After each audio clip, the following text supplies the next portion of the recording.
Wisconsin. That's right, yeah. So Megan, I mentioned that the stage used to go from the curtain, from the screen to the wall. So it wasn't a big stage at all.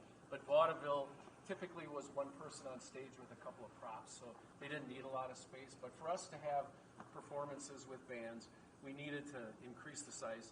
So because we're on the National Historic Register, we couldn't change the footprint of the orchestra pit, but we could build over it.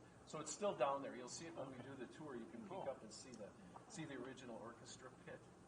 It's kind of cool. There's a grate on the floor right in front of that tub. So that goes down into the dressing room. So I always think it's kind of funny because that was the original PA system. They used to go, "You're on in 5 minutes." That's how they notified the performers that they had to get up here. So when it opened, was it silence and all that too, or was it just a stage more so as a theater? What do you mean silence? Silent movies. Yes, yeah. They showed silent movies, and then they would probably have the script on it, and then the Barton organ would play the music. Gotcha. And then they transition into the movies with sound.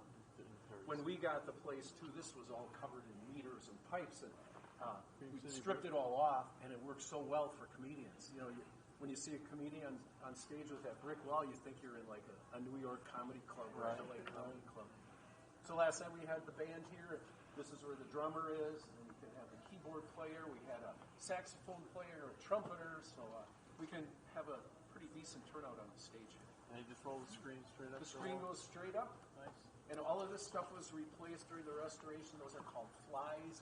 That would have been what they used to put the backdrops on, and raise it up. Right. We just use them now to house the lighting. And then the new curtains were all replaced. So we will go downstairs, and I'll show you the